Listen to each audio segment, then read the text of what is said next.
So I'm going to talk about the Fischer first, and in order for me to talk about this, I'm going to trace my sort of history of Tibor Fischer. So the first book of his I read was called The Thought Gang, and I thought it was a brilliant book. It was a 5-star read for me. It was funny, it was clever, it had big ideas, it had interesting characters. The next two of his I read weren't quite as good, but very much funny and good characters and interesting. Tibor Fischer, Voyage to the End of the Room, and The Collector's Collector. And then I didn't read anything for a while because there didn't seem to be all that much out, apart from his debut, which I think was called The Frogs, but I've never read that. And then this year, after what seemed to be a long hiatus, came his latest book, How to Rule the World, which I hated, and I'll post a link to the review of it. He was trying to be funny, he was trying to have an interesting character, a la all of these books, but it was just nasty and misanthropic, and there was no sort of interesting ideas in it at all. So on the basis of that, I went back to see if there's any others of his books, and I found this in a second-hand bookshop, and I thought, okay, this is going to kind of be the deal breaker. You know, where am I with Tibor Fischer? And although not as bad as that, it is pretty bad. So it's purely coincidental that the order in which I read his books is the order of what I take to be their value. So The Thought Gang is easily the best. These two are very worthwhile reads. How to Be Good, Voyage to the End of the Room and The Collector's Collector. And then we come to Lamentable and Pretty Poor. So, as I say, it's a coincidence that was the order I read them in. You know, if you read them in the order in which they were released, you'd have a very different experience. But, you know, I can't say, I mean, I am done with Tibor Fischer in the sense that I'm not going to bother, if he produces any more books, I'm not going to bother to read them. He seems to be on a downward slide, and it seems to be sort of motivated by, as far as I can, tell, someone I don't know, by an increasing sort of alienation and sort of cynicism on his part as a writer. But anyway, what is it specifically about this book that I didn't like? And I will say it is not as misanthropic as this. So, down on his luck character, who's a bit of a Jonah in the sense that everything he touches turns to shit.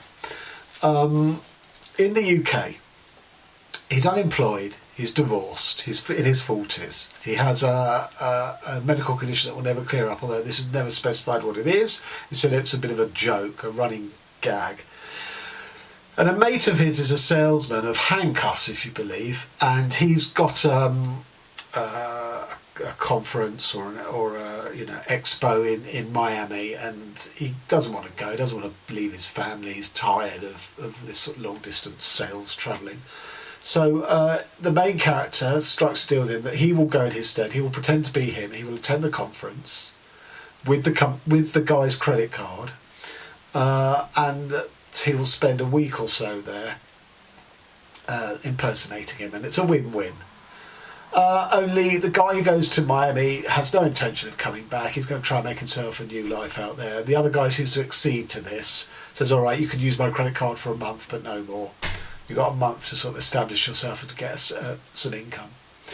And the guy who goes to Miami, his great plan is, there's so much sort of religion in America that rather than just sort of start his own church, he's actually going to represent himself as a god, portray himself as a god in America, and that will be even bigger than running your own church. And it's sort of, in a desultory fashion, him building up towards this great miracle that will hopefully launch his career as a god. And he joins a church called the Congregation of Armed Christ, which is a great name, and you think, oh, this is going to be a point of satire, but all it means is it's run by a Vietnam veteran. There's no play on the idea, despite it being ripe for that. And it has a congregation of 10. There's lots of being a church, it tries to do good deeds such as feed the poor and the homeless and all of this. So there's lots of sort of character interaction with mainly street characters or low-level criminals or would-be hitmen, and obviously some women, drug dealers, drunks, guys who can get hold of anything, sort of fences or whatever. And that's it. That's the book. He's sort of meandering through all these street scenes. And the first thing to say is, it doesn't feel like Miami. Now, Tibor Fischer is English. I don't know if he spent time in Miami, but this book does not feel like it's set in Miami. There is nothing unique to Miami that I got a sense of here. It is a bit of a sort of set of caricatures of street life America. It's not surreal enough. That's the problem, It is all a bit, as I say, desultory. And the book is peppered with this guy commenting, giving homilies, but not good homilies, sort of negative homilies about fate, humanity, his own luck, his nature as a Jonah, etc., etc. And I'm just going to read an example of this to give you an idea.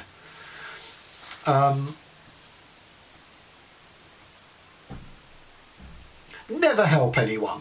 There are a number of reasons. 1. The 10 minutes you spend helping the little old lady across the road or taking the strain on a neighbour's grand piano is 10 minutes you could have spent furthering your career. Those 10 minutes here and there add up. Loyalty is a vice. If a friend is in trouble, drop him. Don't waste time offering advice, solace or lending money. Find a friend who is going somewhere. Friends in need impede. If they sort out their troubles, you'll probably see them down the line, and if not, there's nothing more tedious and time-consuming than struggling to cheer someone up because their spouse has died, or because they want to kill themselves. A television is more use to you than miserable friends. The time you squander listening to their woes could be spent ingratiating yourself with your superiors. Honesty, a con invented and promoted by the dishonest. Anyone who's tried honesty knows that it's painful and unprofitable. The crooks praise it and nurture it naturally, because if everyone was dishonest, there would be too much competition. There have to be mugs to be gimp-lid, and they are an essential part of the economic cycle. As for being public-spirited, it's fine, as long as you're being paid for it. It's like charity. If you're working for a charity, holidays, pension, expenses form, charity is a good idea. Otherwise, no. There's an awful lot of this sort of, proselytising, if you want to call it that. But, he takes over this church, but it's not good proselytising. It's all this sort of negative, as befits the character. He's not endearing enough to want to follow along in his footsteps. He's negative. He is a loser. He has, ideas above his station. He wants to be a god. Shows very little evidence of an ability to aspire to that. And if you thought all of that was remorselessly negative, and it is, imagine how bad this is when I say that this is not nearly as misanthropic as this. So, Tibor Fischer, I'm sorry, mate. I don't know what's happened to you to make you so remorselessly negative about everything. The Thought Gang, which I admit is not your debut book, but it's the first one of yours I encountered, was so full of energy and life enhancing, even though those characters also were quite negative, because they were bank robbers, but they were guided by philosophy, so they were quite endearing even though they were bad guys. And he's just lost that ability to do that balance. And on to Nell Zink, Doxology. So this is my first Nell Zink book, and my last. I went back over my review of Naomi Alderman's The Power, because that's a book I really disliked. And I went back over it to see, to compare the dislike of that to this, and the Tibor Fischer for that matter, because my dislike of that was motivated by very, very specific problems I had with that book, whereas these two, my dislike of them is just that I'm indifferent. I'm completely unmoved. I haven't benefited anything from the experience of reading them. So it's a different sort of dislike to Naomi Alderman. I ought to say Tibor Fischer, 2.5 stars, Doxology, 2.5 stars, which, if you know my rating system, is almost as bad as it gets. So this is basically starts off by studying 3 people who are notionally called a band. So they're in their late teens. It's a man, a woman, and a guy who has what's called Williams syndrome, which is described on page 1. He displayed the typical broad mouth, stellate irises, spatial ineptitude, gregarious extroversion, storytelling habit, heart defect and musical gift. To the day he died, he had no more wrinkles on him than an action figure. Blah, blah, blah, blah, blah. So he's very sort of open and vulnerable. He's very gullible, really. But he's a bit of a musical genius. And the three of them, as I say, they're said to be in a band, but actually this guy, Williams Syndrome, is he does all the music. The other guy is sort of his manager, and the woman sort of accompanies him on guitar, but very low in the mix. And in the end, she stops doing that. He's a one-man band, effectively. So it's very odd that it's described as a band. The premise of the book on their three-way sort of friendship is premised on them being in a band together, because they're not really. Anyway, the other man and the woman, they get pregnant and they marry. And they have the daughter who's born takes over increasingly. She's the focus of the book. And it does start well in the sense of there's a lot about the sort of hardcore, straight edge punk scene in Washington DC from which these three characters spring from.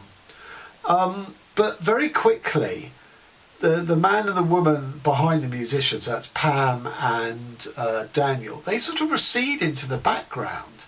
And as I say, the more their daughter, his name I can't even remember now, Flora, that's right, the more she grows up and comes into it, they almost cease being characters. So, she's done all this set-up work at the beginning.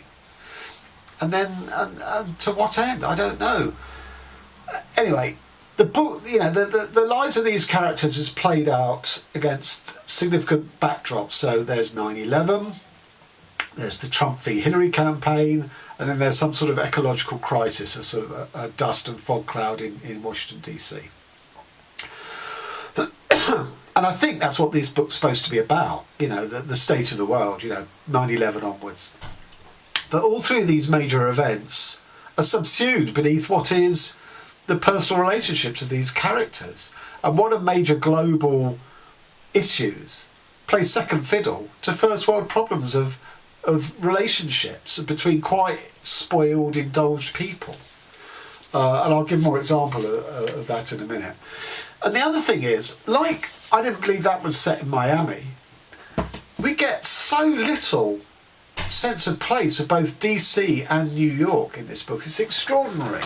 So a book that I really didn't like, which was this, The Future Won't Be Long, by Garrett Kobach. But the one strength of it had a real sense of time and place of New York in the 80s and the 90s of the club scene. That was the only redeeming feature of this book.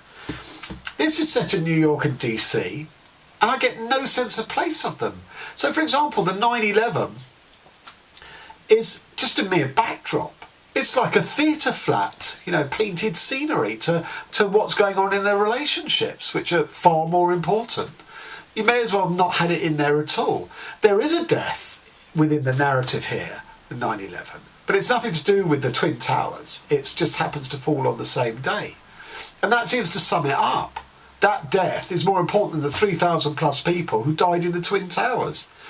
So that's the first thing. Then we get a long, long section about the Trump v Hillary campaign, because Flora, she's basically going to work for the Green. She's canvassing on behalf of the Green Party. But I didn't learn anything at all about that, that campaign, other than, I didn't even learn, because we all knew the Democrats were incredibly complacent. They assumed that Hillary was going to win, which is portrayed a lot in here. But, nothing new. I didn't get the sense. There's a very strange scene where Flora is sent to Pittsburgh to go and canvass on behalf of the Greens. And she hooks up with this guy who's canvassing on behalf of Hillary and the Democrats. He was ex-Bernie. Now, for whatever reason, he's canvassing for Hillary. And it's a bit dangerous because it's Pittsburgh. It's a little, there's some areas that are dangerous to go into.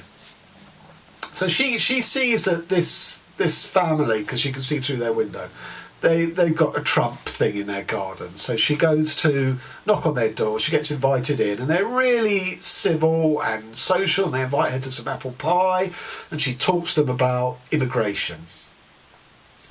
And then she leaves. And it's all, there's no threat there. It was a very civilised, and I think the point is that, even some civilised people voted for Trump.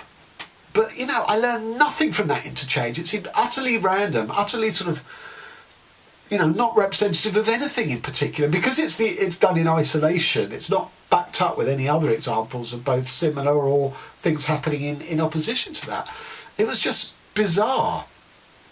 And the other thing is, she, Flora, she grows up in DC, and, she goes to a university in Washington. I think it's Georgetown, I'm not sure. But anyway, and she's incredibly first world, indulged, privileged, and she's umming and ahhing about, she's got this qualification in sort of soil erosion.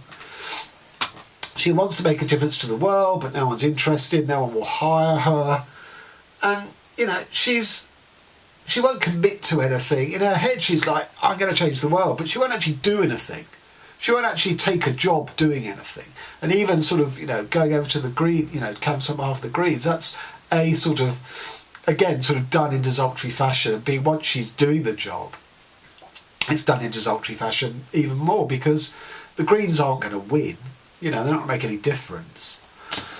So, I don't know what this book's about. I think it's about the characters, and in which case they're just not interesting enough, because 2 of the 3 that you're introduced to fade away. The third dies a third of the way through. That's not really a spoiler, I don't think. And then we have this sort of character, self-involved, narcissistic character called Flora dominating the rest of the book, who I'm not interested in, I'm afraid. So, to give an example of what I mean, so this is towards the end where you've got this sort of ecological event in Washington DC, and yet this is Flora's concern. She's in a love triangle. She's pregnant herself. One of the guys, you're told, has had he's had the snip, so he can't conceive, and the other guy is the true father. But anyway, so this other guy confronts her because she's basically staying with the guy who's infertile. By the way, it's my baby, Aaron said. Just saying that because it's true. It's Paul's baby, Flora replied. No, that's not how it works. It's whoever's baby I say it is. I could start the process right now and put it up for adoption tomorrow if I wanted. And I could sue you for the right to take it. I wouldn't even have to go through an adoption court because I'm the dad. I'm having a baby with you. We're having a child. Your father's rights bullshit is really unpleasant to me right now, Flora said. Nobody but me has anything to do with this baby. I'm the one carrying it around. It's made of me. Picking the label off his lemonade bottle with both hands, he said, just don't say you would put our baby up for adoption. I was so in love with you. I mean it. I still am. And now you want visitation or shared custody or what? Care to formulate your demands? Why are you asking me aggressive crap like that? How do you think I'm feeling right now? I don't care, she said. What I need for you to do is to leave me alone. Go away. My life was fine. I don't need to see you. Do that for me. Let it go. Be done. Let us have our baby and go make babies with somebody else.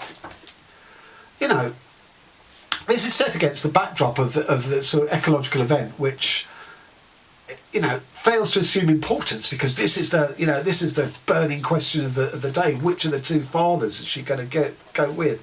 And that's such a sort of, I just found that unpleasant to read. This guy's trying to step forward, trying to be a father, and she's just smacking him down, which is fine. She has that right to make her own decision to become a single parent. But the way she does it, sort of saying, it's made of nobody but me. Well, clearly that's not true. So that's what I mean about Flora being, first world problem, and you've got this global issue just outside the door. And, Pam and Daniel, they don't appear much, but when they do, they actually have some quite good fizzing marital banter, But then it kind of goes, sometimes it can go on too long and sort of break its own back. Fact checkers, I thought you said you got a call requesting confirmation that you were quoted accurately. I guess it's better than getting me to authenticate quotes from Demon Spawn. She probably cut Kenny in on a brand promotion deal with Rolex. I could still kill her, she said, like an Aztec priest. I swear to God. Come on, it's a beautiful article. All the kids are into Joe's legacy now, and now Kelly's part of it. Don't you want to be a part of it? I want oblivion. Total mind erasure, as long as it has nothing to do with sex, drugs or rock and roll. She said. We could get a half pint of bourbon and go to the races. Too glamorous. Road trip. You should go on tour with a band of dentists. They have less to do with rock and roll than you think. I should make those guys give me a tank of nitrous. You could tour Amish country on nitrous. Barnstorm Amish country doing all ages benefits on nitrous. Play barn dances on skates like what's that musical? Starlight Express. When the repartee wound down, they went out to a multiplex uptown, buying 2 large cokes and a bucket of buttered popcorn to get through a mixed martial arts movie called Warrior. They walked home practicing MMA death moves on each other. Daniel scraped his knee trying to levitate backwards onto a ledge like Fiend Monkey, Sun Wukong in Journey to the West. The psychoanalytic term is reaction formation. That's how they were wired. So that conversation, I think, starts off well. You know, I could still kill her, he said, like an Aztec priest, I swear to God. But then we get all this stuff about, you know, touring Amish villages, playing gigs while you're on nitrous oxide, which is laughing gas, and then we get the doing it on skates and Starlight Express. It's just too much. You know, she's over-egged the pudding. She's broken the repartee. Then we get, they sort of, you know, they go to this film and they come back on a high and they're doing kung fu moves. Well, that's fine. And then the next line, starting new paragraph, the psychoanalytic term is reaction formation. I mean, that's just bad writing. It's all over the place. And, you know, I just didn't get what that book was about. You know, I read an interview with her in The Guardian where she's going on about Greta Thunberg and the obstacles that, you know, the environmental movement faces. And I think she made some valid points in that. So is this book about environmentalism? Well, no. It's about indulgent New York and Washington DC characters, you know, being pathetic about relationships. I once read a book called Demo by Alison Miller, where it starts off with a demonstration against the government. I can't remember what the issue was. It might be the financial crisis.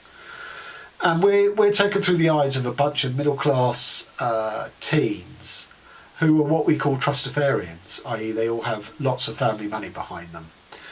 And then after the demo, the whole book is about which one's sleeping with who, which one has impregnated who's going to look after. I don't care. I'm sorry. If you are setting up those kind of stories about relationships set against a huge global and political backdrop, to me the global and political backdrop is the important thing, not the minutiae of these characters. And when these characters' concerns overwhelm the politics and the global issues, the book will almost always fail for me. This fails because of that, as does Demo and countless others. You know, don't just use important political and global issues as a bit of scenery, as a bit of backdrop. You know, if that's what you want to talk about it without being preachy. And I admit that's you know, quite an art in literature to talk about political concerns, but you know, still telling a darn good story, and that is tricky. But books like this go the other way, where they just sort of, you know, conform to what novels do, and thereby degrade and do not treat with sufficient gravity the issues that they introduce, because they're just you know, wallpaper. Okay, thanks very much.